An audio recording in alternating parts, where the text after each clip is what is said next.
Good afternoon. We all share this world, but the way we each navigate this world can be so different depending on our own situations. So how do we make this world truly accessible for all? My name is Luisa Baldini. I'm a former BBC correspondent, and I'm delighted to welcome you to this Education City Speakers Series, which is being held in collaboration with World Innovation Symposium for Health, WISH, as we explore accessibility rights and the concept of disability justice with world-renowned expert, urban planner, and speaker, Dr. Victor Santiago Pineda. For more than 20 years, Dr. Pineda has spearheaded initiatives to advance access and inclusion, including being, at the time at least, one of the youngest people to negotiate the UN Convention on the Rights of Persons with Disabilities. He's also twice been a US presidential appointee, and he is also the president of World Enabled, a global education, communication, and strategic advisory group with a vision to build an inclusive future that unlocks human potential and leaves no one behind. Dr. Victor Pineda, good afternoon and welcome. Thank you, Luisa.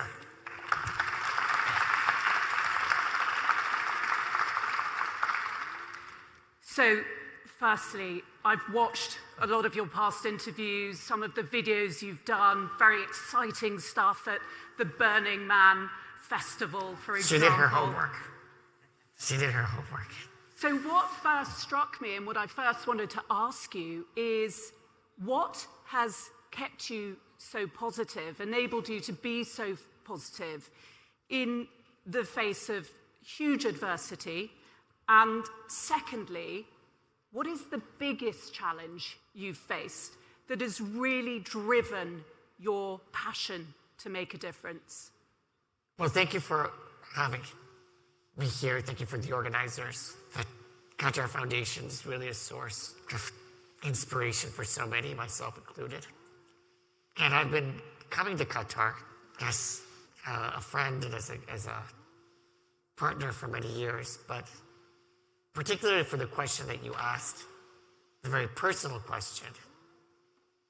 Positivity rests ultimately on how we value and how we see the world around us. And for me, that was family. That was faith, spirituality. But also, it's friendships. It's about connection. It's about trust. And even if the world presents you with incredible obstacles, it's that family, that sense of connection and trust that gives you the courage to push beyond those obstacles and those boundaries. And by building that, what we're doing here this week with the WISH conference is we're building those partnerships, that trust, and even extending our sense of family. I mean, I look into the audience, see people that I've known for many years, worked with, and it seems like we're family. So those are the places that I find inspiration, positivity, and hope. Now, in terms of the second part of the question, I think that there's an opportunity for us to be authentically engaged in real dialogue. The world is changing so rapidly that if anybody tells you they know what the world's going to look like in 10 years, they're lying. So nobody is prepared for the wave of changes that are coming our way. However, by entering that space with some humility, with some grace, and with an open heart, I think the dialogue can create dramatic impact on the lives of the people that we serve. So showing up as servant leaders, showing up in service of others is the only way that we can navigate these tremendous changes. Navigating the future, very important, and we'll be coming back to it. But before we go into the future, so to speak, I just wanted to find out, of all the challenges that you've had to face, was there one moment, was there one situation where you thought, this has to really change and I need to be the catalyst for that change? I'll give you two examples. At the age of 4 or 5, I stopped walking. My body was too big for my muscles. My muscles stayed weak and my body kept growing. So the world began to feel heavier. But it wasn't so much my relationship to the world, the gravity of the world. It was the attitudes and mindsets. Principals would tell my mother, sorry, we cannot educate your child because he's too difficult to bring into the classrooms, too difficult to participate in the activities with the other children. It's better that you keep him at home and care for him at home because of his special needs. The reality was my need to get education was a regular need. And my capacity to grow was directly related to the capacity of those teachers and principals to have a positive imagination or a positive viewpoint of the impact that I could have on the world. So the challenge wasn't a physical challenge of moving through the world. The challenge as a child was the challenge of attitudes and low expectations. My mother moved to the United States as a single mother, sought new opportunities, and I graduated top of my class, and I went from a child that wasn't going to get an education to teaching, getting a PhD, and then teaching at some of the world's most prestigious universities. And do you remember then as a child feeling that injustice and that things had to change for persons I don't want with any disabilities? other child to go through that. I don't want any other child, little girl, little boy, to view themselves as not worthy, as not capable, as not valued. So the work of my foundation, the work of the partnerships that we've had with UNICEF, with the World Bank, with some of the world's most powerful organizations, is to leverage their resources and give them the tools to open those doors that I cannot do on my own, but together we can do that. And your interest in urban planning, I guess it's obvious that it must have been incredibly difficult for you to navigate day to day and get to where you wanted to get and get into the buildings and the lecture rooms that you wanted to access. Is that where your interest in urban planning stemmed? I think I was a little bit of a overachiever and a bit of a workaholic because I realized that I was born into a world that wasn't designed for me. So I needed the tools to redesign the world in my image, or design the world in the way that I could move through it. And it wasn't just my journey. It was a journey that affects the lives of nearly 1 billion people in the world that have disabilities. So yeah, my PhD in urban planning specifically looked at how the Gulf region can utilize these massive investments in infrastructure to recreate an environment without barriers for everyone. So how can this region be a model for inclusive, sustainable, and accessible urbanization? And there's a book I wrote on that topic. And indeed, I wanted to ask you, tell us a little bit more about the work you've done elsewhere in the UAE. Yeah, so luckily, my history with the region goes back 30 years. My father was a diplomat, and he was based and oversaw the embassy from Venezuela to Qatar, so he met with the emir at the time. And since then, the region has been very open to partnerships. So in the UAE particularly, we've built out the Dubai Disability Strategy, because part of the master plan of Dubai. So not a separate strategy, but integrated KPIs, integrated sort of measurements.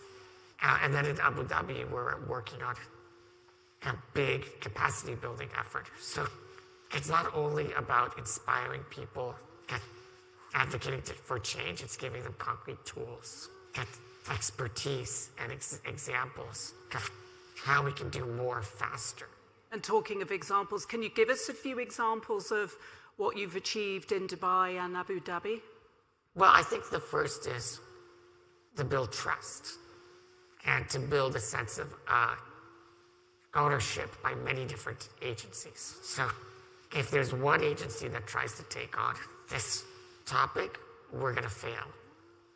The only way to succeed is to have an integrated cross-sectoral approach to identify and eliminating barriers and looking at those barriers in a holistic way. So you might see me as a person that uses a wheelchair, but you might not know that I also have a learning disability, an invisible disability where it's difficult for me to read, but I listen to my own books on audio, and I was able to get through my studies in that way. So I think when we look at sort of partnerships, we need to think beyond ramps.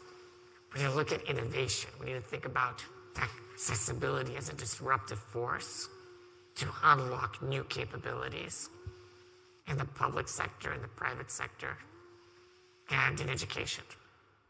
And I was going to say, when we talk about accessibility, people often think that we're just talking about physical accessibility, but how important is that digital sphere that you're already touching on? And what else does that look like for people with disabilities? I'll give you two very concrete examples. When websites were being built, they were replicating the same kind of exclusion that exists in the physical environment. They were replicating the same types of barriers in the digital environment. I had the great honor with the US Federal Access Board as a regulator to pass regulations that provide clear guidance on how to build accessible digital infrastructure. That guidance is also the same in Europe. So if you want to build an app or technology, these specific guidelines allow people that are hard of hearing, have difficulty seeing, difficulty navigating a website with a mouse. These are literally design codes that completely eliminate challenges to access information.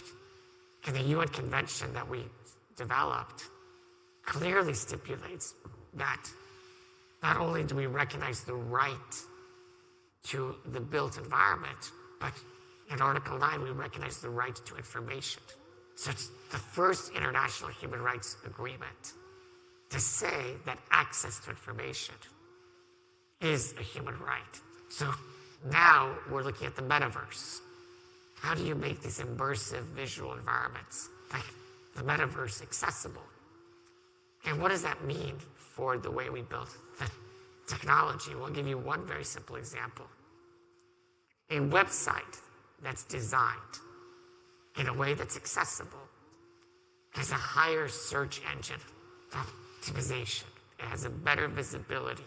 And if you use artificial intelligence, that algorithm can read all of those websites because they embedded codes that make it more accessible. So not only are you doing this accessibility for people with visual impairments or people with disabilities, you're future-proofing your digital infrastructure for all of the new technologies that are coming down the pipeline. So I'm very hopeful that if we do this right, not only will we unlock human potential, but we will prepare technology to elevate the voices and aspirations of all of us, especially the most marginalized. And do you think there are enough people with disabilities driving innovation? And how else can innovation change things for people with disabilities? We represent 15% of the global population, but less than 1% of venture capital investments go to founders that identifies people with disabilities. So you've got a huge investment gap when it comes to innovation and inclusion. There's also a very big issue regarding training. If you're going to hire upskilling of your staff, you want to identify authentic trainers and partners that also bring this lived experience and the technical expertise. So when you look at representation, there's a huge, huge gap, and we need to be proactively engaged in looking at that diversity and inclusion from all of the different perspectives. People with disabilities aren't one group. We're a collective expression of all of humanity, and we represent all genders and ethnicities and experiences and ages. So I think that we need to look at this issue as a very human issue and a cross-cutting issue. That we proactively invest in those diverse voices in our organizations, not only as employees, but also management and leadership as well. So I'm working with the World Economic Forum in Davos, which, by the way, is very inaccessible, very difficult to get to, and as a wheelchair user, you identified that by me showing up to Davos, that city is now recognizing a leader that has value to share to those discussions. Now the city is changing because of that sort of opening of the doors. So we're looking at having many more. It's not just about having one Victor Pineda or one Stephen Hawking. It's about all of the people, in every segment of life being able to express themselves. The discussions are definitely happening. Diversity and inclusion has definitely been so much more on the agenda in the corporate world, for example. But do you think there is still enough open discussion about accessibility for all and its impact on disabled communities? I think people still think that we're talking about an elevator and ramps, and we're not talking about. If you're thinking about ramps, you're missing the entire conversation. We're talking about innovation, transformation, and building a future where people can express their full potential. If you're looking at the economic growth of your country, leaving out 15% of the population will not allow you to compete with other countries. If you're looking at an Accenture study that looked at over 1,000 companies and compared the companies in different industries, the companies that have an accessibility and inclusion policy and actually do work on that, compared to their counterparts that don't, 30% higher profit margins, 25% more impact in terms of their revenue. So you're looking at a competitive advantage in terms of bringing these issues into your organization. So there is a real argument for it when you look at just the economy of it. But what needs to be done then to facilitate those discussions? As you were nodding your head or shaking your head quite obviously when I was asking, are there enough discussions? How do you facilitate those discussions so that they happen even more? I'm going to give you 3 very clear homework assignments as you go back and you look at what you can do. The first is about your HR, your talent, your recruitment. Are you actively creating a barrier-free environment for your staff, and are you welcoming people and letting them know that their perspectives and insights are valued? That's the first. Second, you can't just bring people into the space without the right approach. So I think training and having a trusted partner that help develop a bigger narrative, not just about specialized services, but about what it means to have an inclusive workplace, what it means to be innovative, what it means to be to be driven by quality and impact. So having that sort of holistic training around access and inclusion will differentiate you from your peers. And the third, on a very practical level, we have to ensure that our budgets and our procurement policies, how we hire, the construction of a building, how we hire the construction of a website, how we hire communications teams or video productions or content development or social media. The way that we hire companies directly indicates what we value. So I would highly encourage you to look at your procurement policy and make sure to build accessibility into that program, so you don't build a building or a website and then have to fix it later because the contractor or the agent that you've hired didn't build it from design. So 3 pieces of homework for everybody. Thank you very much. Some really actionable steps there. But should there be more activism, do you think, to change perceptions about creating a more accessible world? Because there are individuals like yourself who are really working hard, really striving, and really going beyond, above and beyond, to try and raise these issues. But actually, maybe something even more bold is needed. I like to use the word radical inclusion. Radical inclusion. Yes, radical inclusion. Okay. By that I mean you get to the root. In Greek, radical means the root, radicalis. If we can get to the root of the issue, okay, build from there, we can build sort of a world that isn't retrofitted, but people feel like they belong by design. Okay? And I think 2 things in terms of advocacy.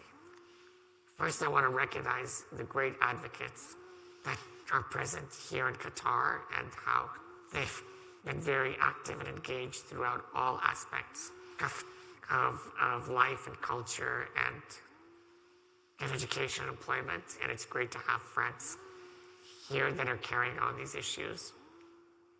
For example, the organization MADA. MADA has advanced assistive technology throughout the whole country.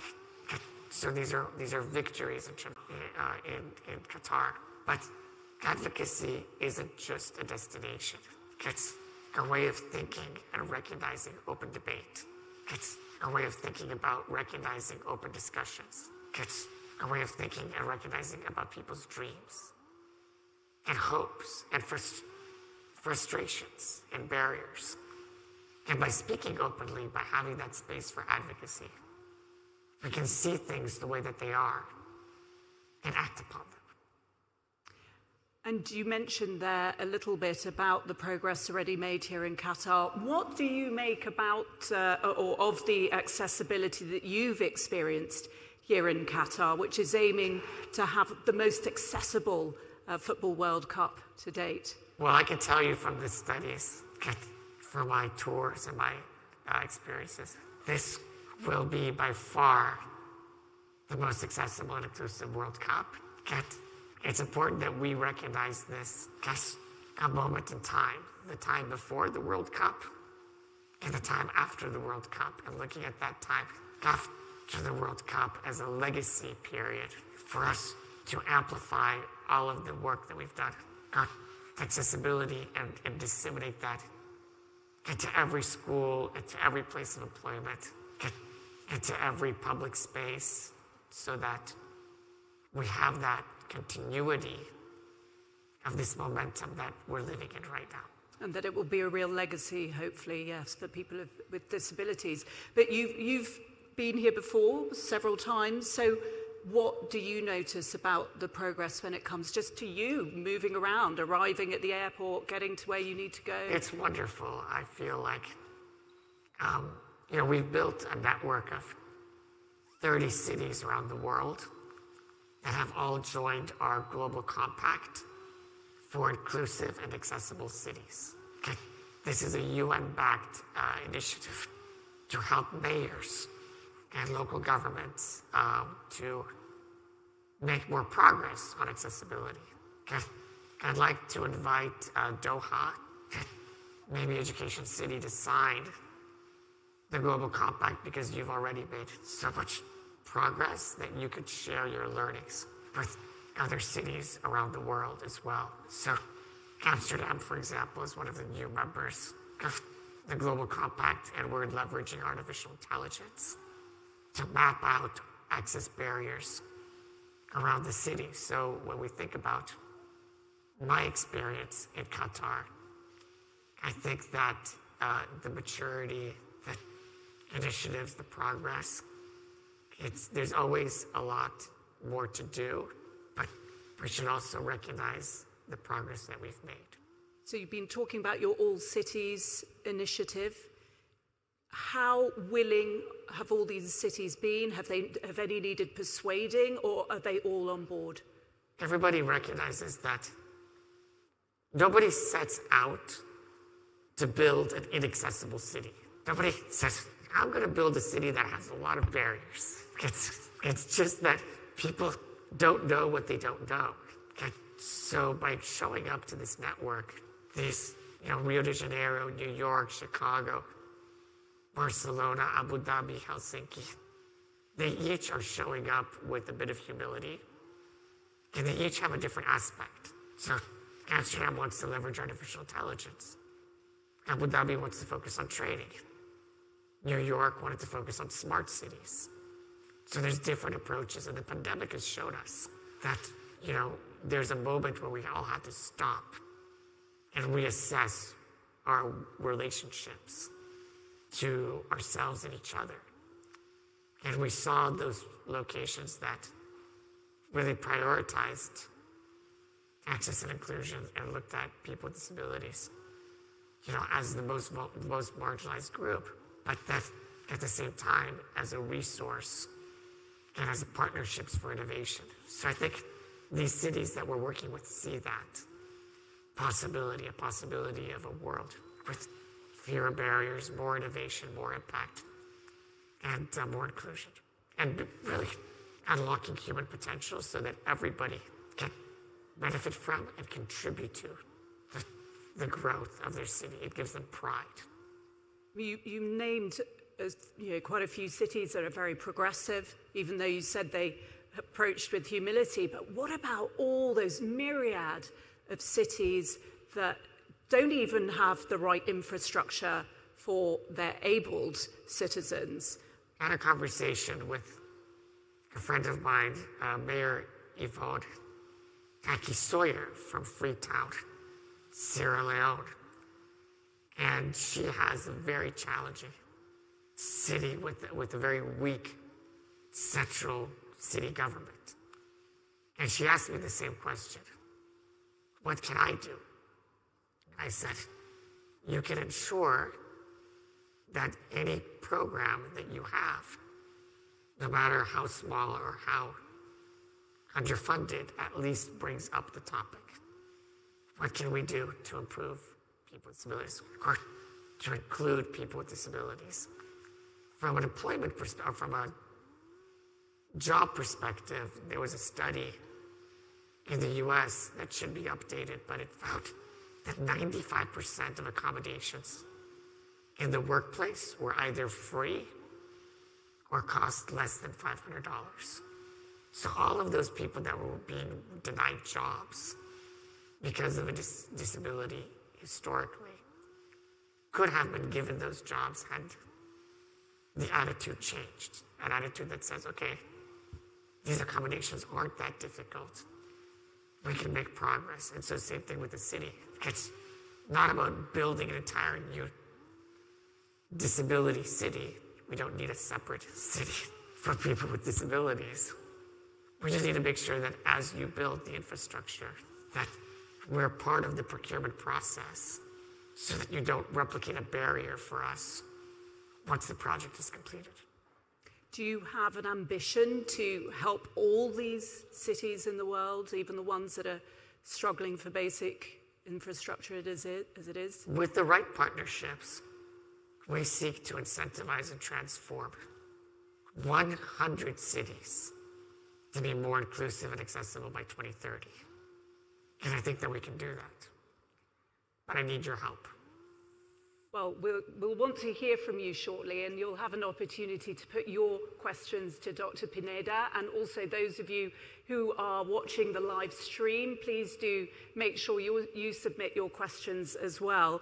But as we wrap up our conversation, on behalf of everyone, you mentioned 3 pieces of homework already, but what advice can you leave for policymakers and the audience in general? I think there's 2 pieces of advice.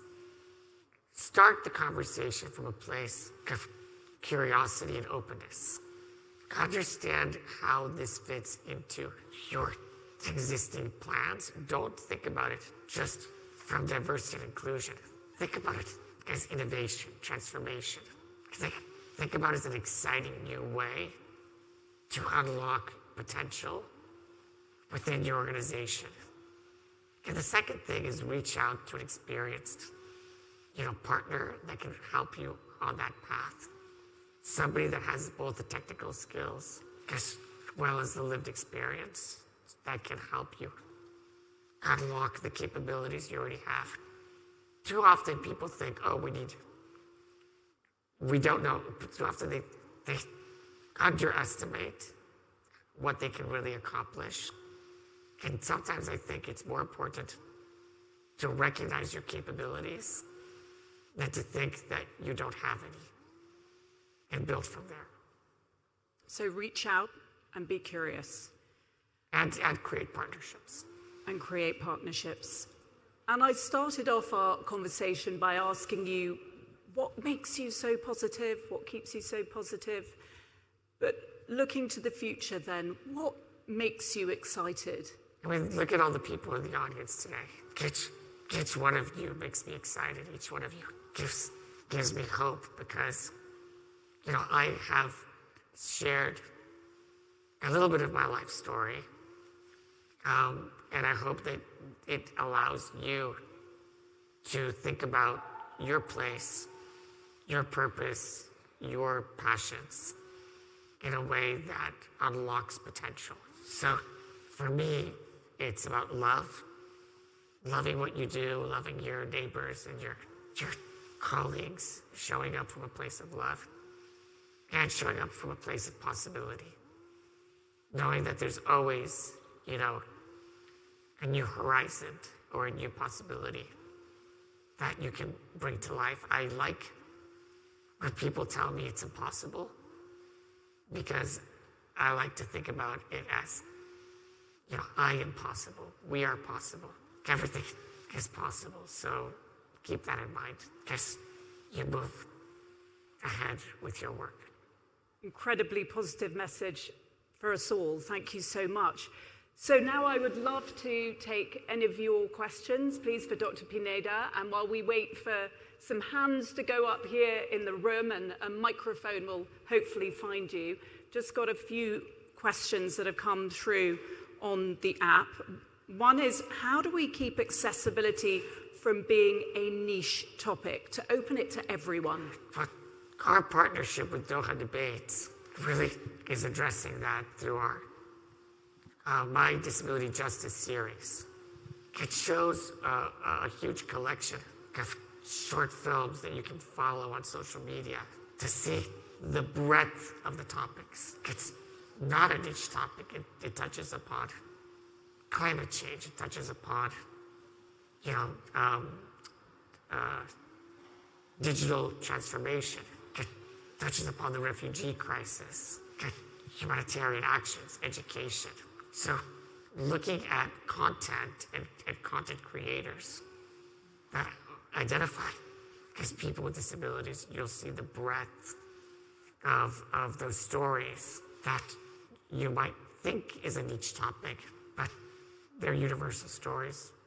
Is it also a case of making people with disabilities more visible in everyday, daily life, everyday television, for example, starting with children's programming? Yeah, that's why I'm so proud of that partnership with Doha Debates, because they've taken topic and then mainstreamed it throughout all of their programming. Not only is this My Disability Justice series its own sort of content, but they've taken those concepts and incorporated on their programming on sports, or incorporated on their programming on culture, other areas. So any channel, any content creators have the opportunity to look at these things more broadly. And communications professionals especially have not only a responsibility, but a huge opportunity to really excite people in new ways. And to see people with disabilities as influencers, and I don't just mean Correct. in the sort of social media influencer way, but we hear that phrase, you've got to see it to be it, for young people with disabilities to see those who've already forged a path. And to know that I'm a role model, that I'm not exceptional. There's a lot of people that have already accomplished a great deal, and we have a responsibility to inspire the next generation, to support them on their paths. So I think those are the issues that need more attention. Thank you very much. Yes, we have someone here in the first row. Good afternoon, Doctor, and thank you for all the support you've been giving and being a role model in this field. And I'd also like to thank QF and MEDA for all their efforts to support people with disabilities. I wanted to ask you, as a policymaker and as a parent of 2 disabled kids, I feel what you said about not being able to access education. And I know you're an urban designer, but I want to focus on education, especially early years of education. What advice would you give to parents and policymakers, and especially for non-visible disabilities? Visible disabilities are easier to push for and to put there in front of your face. We need more advocacy and policymaking for non-visible disabilities, especially for field of education. I know you mentioned it's, access to information is a huge right. So how can we work there, and what maybe best practices you've seen globally? What are your kids' names? Names? Yeah, what are their names? Mariam and Majid. Mariam and Majid. Well, for Mariam and Majid, I think there's a future that's full of hope, but it requires the parents to be prepared to be the inclusion champions. So it's a new role that you have. But one role is your day job, which is your work as a policymaker. Your other role is to be an inclusion champion. So you have a couple jobs. I think the family and the father and the mother need to look at this issue from a similar way that a policymaker would make it. And it's scary, what I'm about to say, but be okay with making mistakes, right? I think children are more resilient, so you don't want to make any mistake because you think you'll traumatize the child. But I think sometimes to know that you can course correct, you can try things that might not always work, but be open to the experimentation and to identify what works for you and your family as you move forward. Similarly with policy, you need to look at what already exists so you don't replicate errors, but be prepared to try things and make course corrections. And that know that on that path, you stay curious and open to new discoveries. Thank you very much. Any more questions here in the auditorium? Yes, we have quite a few hands up. I'll just, while we get the microphone to you, if we could quickly answer one of the ones that have come through to the app. How do you think a globally aging population will change the conversation about disability?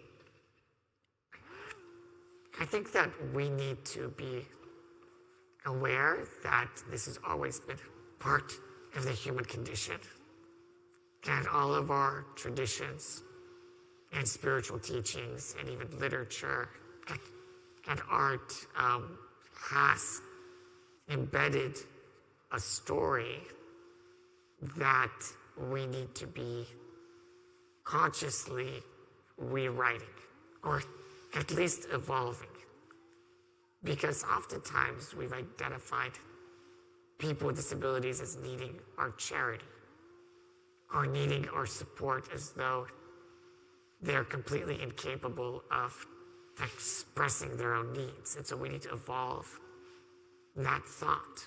Likewise, with the rise of medicine and modernity, we identified medical interventions that created a medical model of disability, which said this person is medically abnormal, or this person has a medical deficit. So let's create an intervention to make them complete.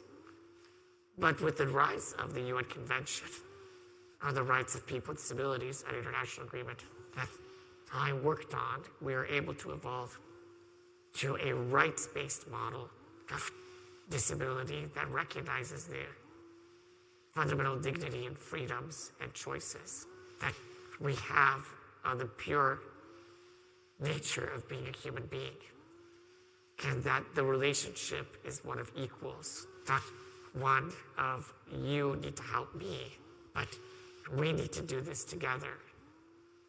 Thank you very much. Where is the microphone?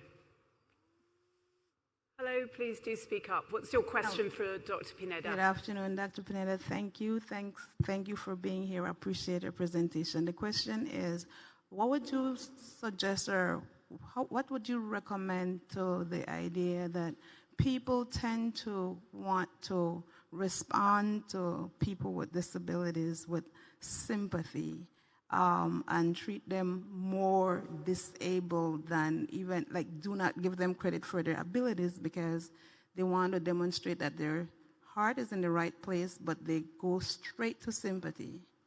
And sometimes it's much to the detriment of the person, especially in the tertiary education environments when we're coping with students with special needs, maybe, and disabilities. Thank you. Thank you for that question. I think three things very quickly. Number one is you need to start off from a perspective of human dignity and understand that sometimes people need to be nudged and pushed into changing their perspective. So advocacy becomes very important, changing that mindset from sympathy and charity to pity towards empowerment and equality and rights. The second part is creating a community of advocates, or a community that is able to disseminate that message. Even if that message has to be bold and direct. It says, I don't want your pity. I don't need your charity. I just need an opportunity. So those conversations are happening all over the world. And the best way to do that is to empower and be a role model for people with disabilities to become self-advocates, and as people without disabilities to learn how you can be an ally. Thank you very much. Did that answer your question? Thank you so much. The microphone, yes. Sorry, the gentleman in the white first, and then we'll come to the gentleman in the green. Thank you. Right. Dr. Victor, thank you for your time. Thank you for your sharing your insights. From a technical perspective, the concept of disability and, urban design, it could open up too many doors. So when it comes to sitting down and designing, where do you draw the line? And what do you prioritize? So should we, in terms of design, do we prioritize comfort over safety or safety over comfort? Because once you open up the door, then you might end up staying too much in the drawing board. So...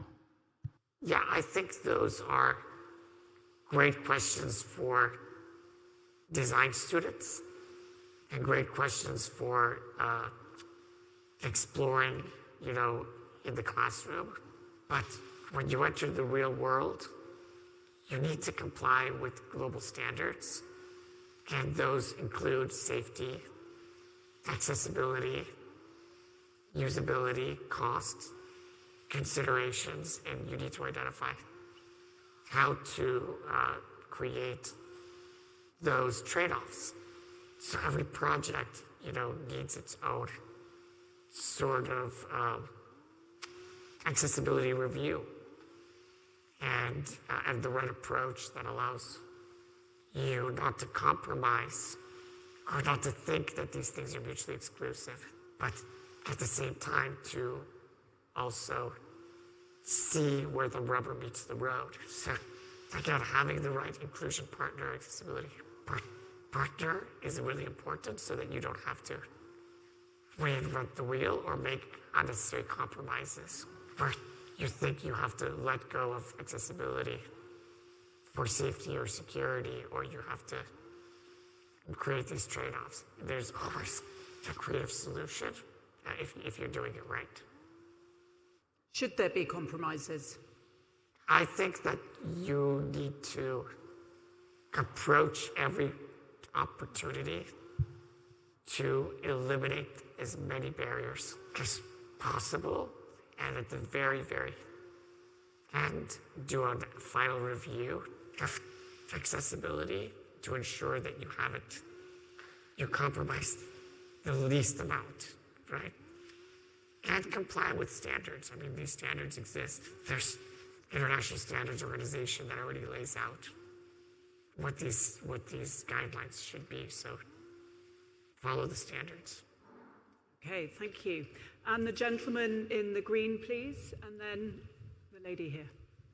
Thank you, Dr. Victor. I enjoyed listening to you, and it has been really informative and eye-opening. And I'm a clinical psychologist, and I see a lot of people with disabilities, especially neurodevelopmental disabilities, ADHD and autism, for example. And my question is, do you think we should invest our resources, which are scarce, we don't have infinite resources, should we invest them in creating a world which is accommodating and which is friendly to people with disabilities, or we should invest these resources in developing radical treatments for this? Sorry, Dr. Pineda might just need a little bit of a drink. I'm good. You're good? Yeah. I think the question about resources is one that we need to take a hard look at, because the resources already are being deployed. How do we deploy the existing resources better? I think the question isn't about having additional budgets, but using the budgets we already have in a way that don't reproduce barriers. If your organization needs to make accommodations and changes, then look at perhaps having an accessibility fund within your organization to have 1 or 2% of the overall budget be available for changes and accommodations that your entity might need to create those changes. So whether you're looking at psychology or mental health challenges or whatever, I think it's about looking at the existing organizational approach to your work and making the modifications and adjustments within that to elevate this issue across your work. Does that help? Does that answer your question? It does help, but I'm afraid I don't share your optimism. I mean, we don't live in a fair world, people. I mean, there are disadvantages and there are inequalities based on skin color, race, nationality, Correct. university, what university you graduated from. And I'm not sure we can strive for such a world where equality and accommodation and diversity, 100%. I mean, we should try, I agree with you, but I'm not very optimistic. It's doable, not anytime soon. So I'm more likely to focus on therapies, and I'm pro-genetic editing, and that's why I'm meeting you soon in Doha debates. I'm pro-genetic editing, and I feel we should eradicate this.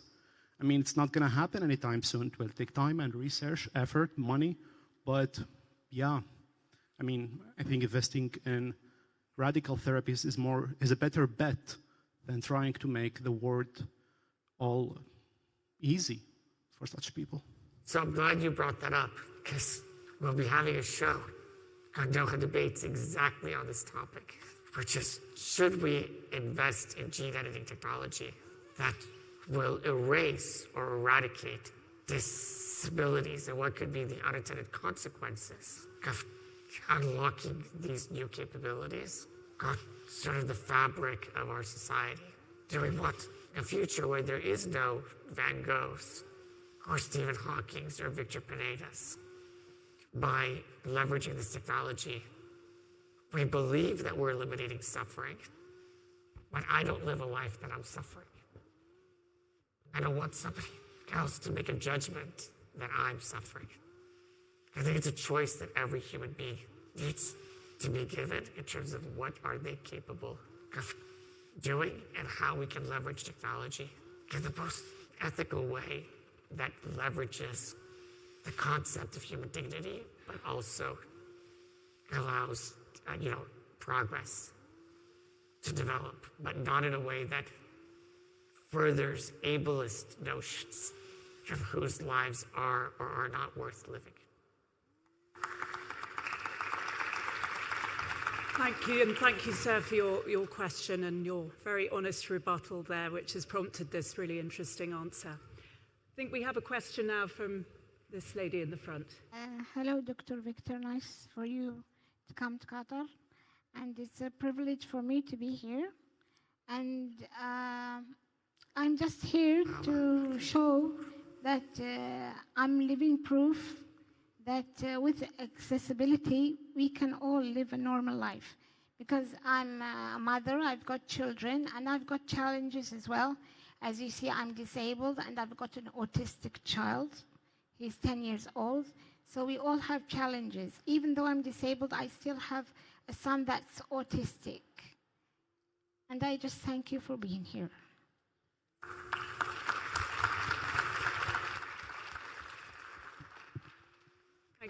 And the question is, you have had an opportunity to express yourself, okay, fulfill your aspirations as a mother and as, another human being in our society. What hopes do you have for Qatar and for the region? Because we try to recognize this right.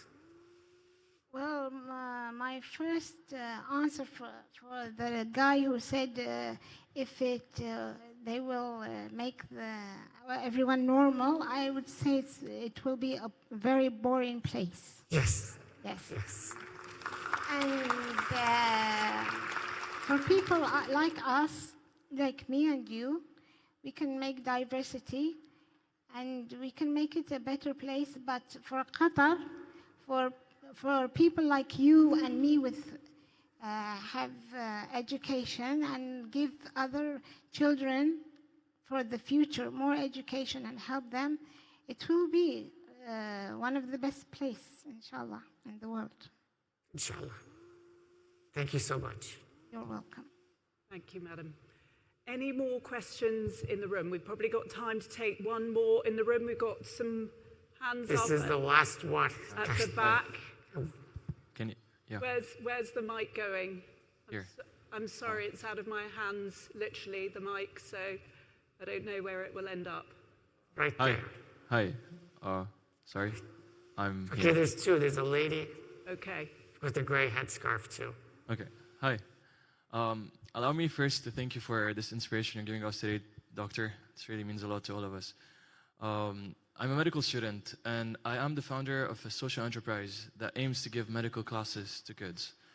Now, a lot of moms with disabled kids tell us to talk more to their kids about their disabilities. And being kids, they are super vulnerable and influenced by each word we say. Is there any advice you give us to be more of help to those kids that need it the most? Thank you. Yeah. I was at a bookstore, and I picked up a book. And on the outset of the book, the title was, I am not a label. I am not a label. And in this book that's written for children, there are stories of exceptional human beings. As I mentioned, Stevie Wonder, Stephen Hawking, Lady Gaga, Beethoven, people that lived with a disability and were able to accomplish great things. And I think this book is a great example of this human experience where we're able to express ourselves beyond any medical label or any medical condition, just as a human, as an artist, as a thinker, as an athlete. And I think children need to see that. And the more they see that, the more we will normalize this experience. And once it's normal, at least in my experience when I was a child, my wheelchair was part of the class when it was diversity. Robbie had freckles, Sally had glasses, somebody else was a little chubby. We were all different, but we were all the same. We were children. And we were all learning from each other. So that those children's books are really helpful to help provide that bigger picture and guide them along their path. Thank you very much. Assalamu alaikum. Dr. Pineda, I sincerely appreciate your insightful presentation. My question is about your messages, not your advice.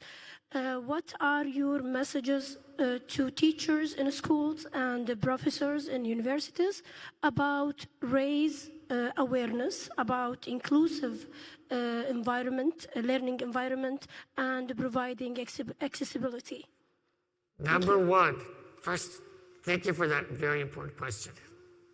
Number one thing is the child and the parents are not lying.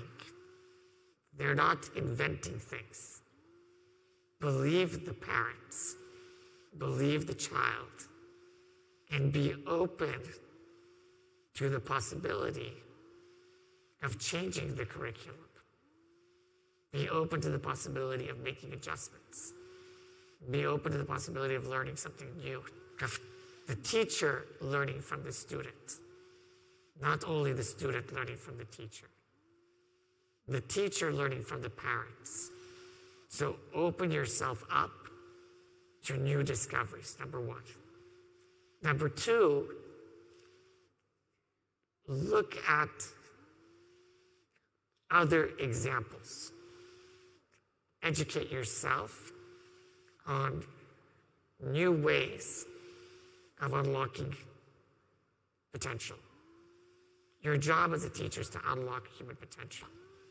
You might have been doing the same thing for 20 years, and now you have a child that's autistic and nonverbal.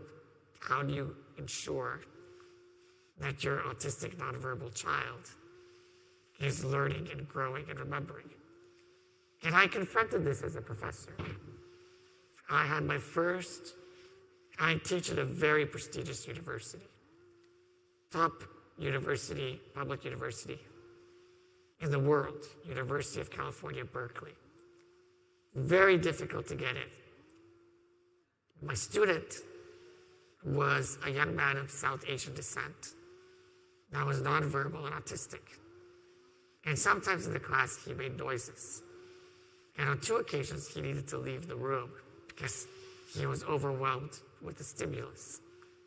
And I described to the class after he left that he needed some time and that he'd come back and we'd go on.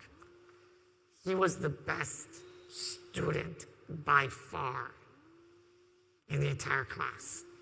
He got perfect marks on his exams. So you think the student that's moving around and not speaking or making noises is not learning. But you realize that there's a lot more beneath the surface. So be open to those experiences. Thank you very much. Thank you for your question. Thank you all for your questions, for your time here this afternoon. Thank you to those of you who submitted questions on the app, but we are going to draw to a close here. If you are particularly interested in this topic or you would like to hear more from Dr. Pineda, then please do join us tomorrow at day 1 of the WISH conference at 11:15. We are going to be on a panel with some other disability experts and also some of those who are working to make the Football World Cup, the most accessible World Cup to date here in Qatar. So please do join us for that tomorrow morning. Accessible by Design, Building a Legacy of Inclusion is the name of that panel tomorrow morning at 11:15. And you can join via the app as well if you can't be there in person. But for now, a big thank you to Dr. Victor Pineda.